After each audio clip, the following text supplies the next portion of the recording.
सायरा सांवली रंगत की एक नौम्र और निहायत पुरकशिश लड़की थी। बालों की लंबाई घटना नुनगुना से नीचे तक थी, इस पर बोलती हुई वो सिहर अंगेज बड़ी बड़ी आंखें जिन पर निगाह पड़ते ही इंसान इसके सिहर में जकड़ कर रह जाए। इसकी सांवली रंगत में घुला नमकीन पानी का सूंधापन इसे दूसरी लड़कियों से मुमताज बनाया करता था। इसकी आदत थी कि वो रोजाना शाम के वक्त नहाया करती और मगरिब के वक्त छत पर चली जाती। इसे अपने बाल खिले रखने का इस हद तक शौक था कि इसने कभी भी बाल नहीं बांधे थे। माँ बहुत कोशिश करती कि वो बाल बांधा करे, लेकिन वो हमेशा ही हंस कर लाड से टाल दिया करती। वक्त वैसे भी जल्द गुजरता है, लेकिन हुसैन लड़की हो तो फिर वक्त शायद ज्यादा तेजी से गुजरता है। सायरा भी बहुत जल्द इस उम्र की हो गई कि इसकी शादी की बातें होने लगे। फिर एक दिन इसकी शादी तय हो गई। जब से सायरा की शादी तय हुई तो इस पे निखार दिन बदन बढ़ता ही जा रहा था और आखिर शादी का दिन आ ही गया। शादी की गहमा गहमी शुरू हो गई।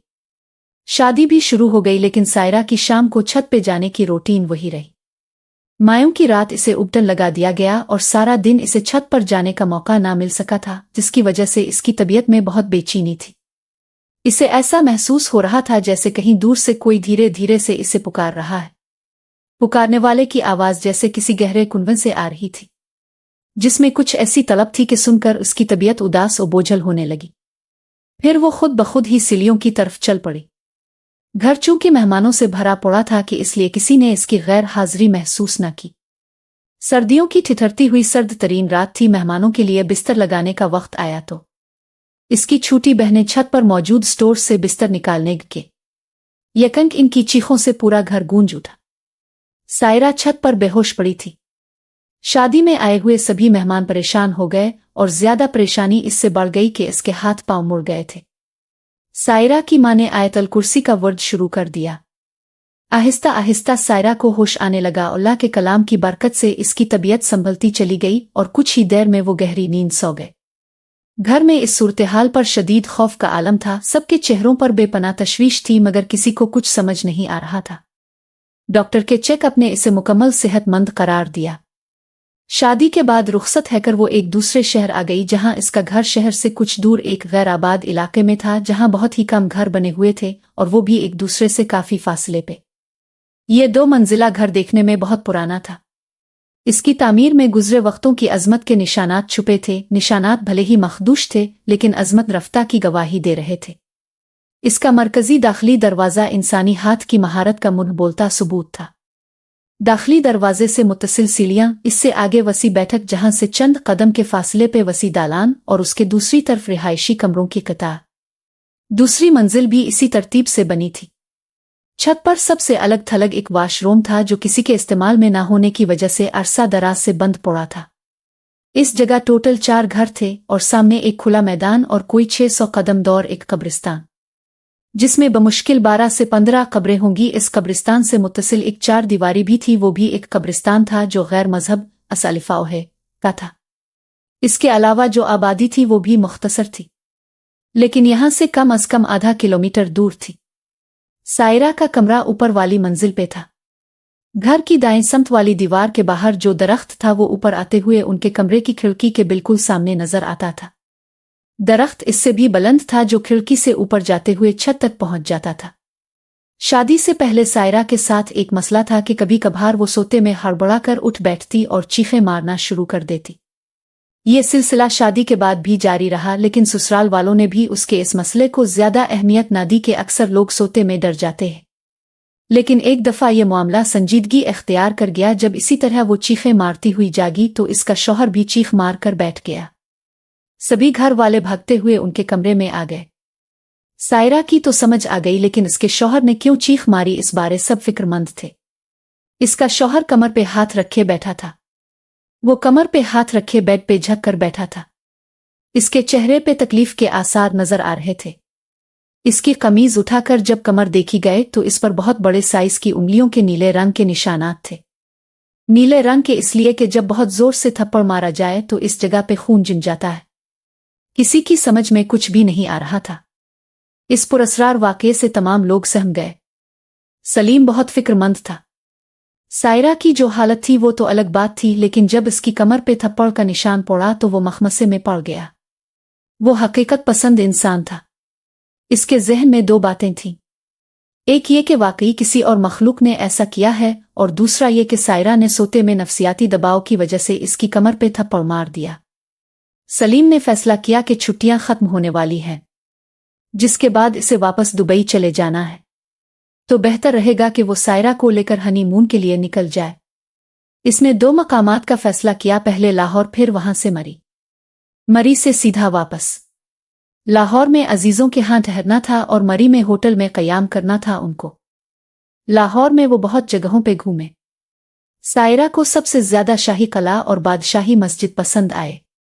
इसे इन तारीखी इमारात में से तारीफ झांकती नजर आ रही थी। इसकी तारीखी इमारात से दिलचस्पी को देखते हुए सलीम के रिश्तेदारों ने फैसला किया कि उनको दो और तारीखी मकामात भी दिखा दिए जाएं, जिनमें एक शालामार बाग और दूसरा मकबरा जहांगीर।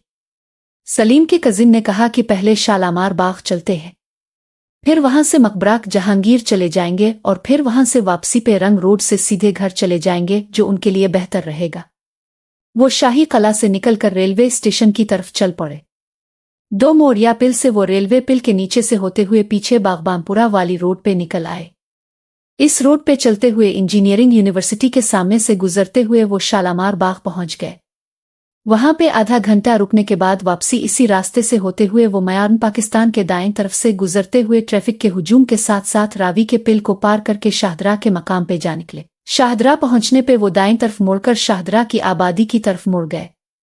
वहां से जीटी रोड सीधा रावलपिंडी की तरफ जा रहा था और बाईं तरफ मुड़े तो शेखुपुरा और फैसलाबाद की तरफ रोड जा रही थी। शाहदरा की तरफ रुख करने के बाद शायद 2 या 3 मिनट्स की ड्राइव के बाद वो मकबरा जहांगीर पहुंच गए। ये मकबरा लाहौर से बाहर होने की वजह से और दूसरा हमारे मजमूई मुआशरती रवैये की वजह से ऐसे ही है जैसे सौतेला नापसंदीदा बच्चा।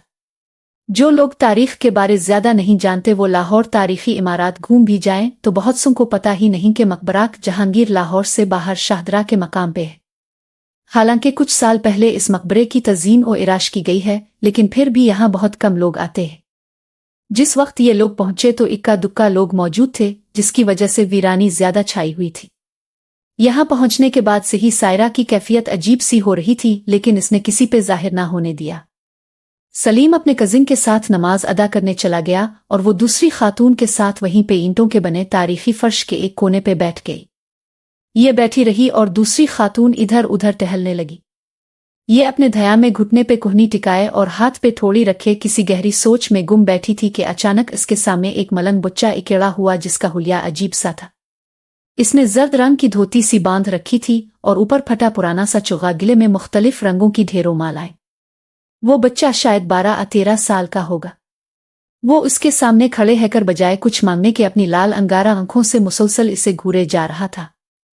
सायरा ने इसे नजरअंदाज करते हुए अपना रुख दूसरी तरफ कर लिया, लेकिन वो घूमकर इस तरफ सीधा उसकी आंखों के सामने जा खड़ा हुआ। बहुत ही पुरस्रार सा अंदाज था इसका।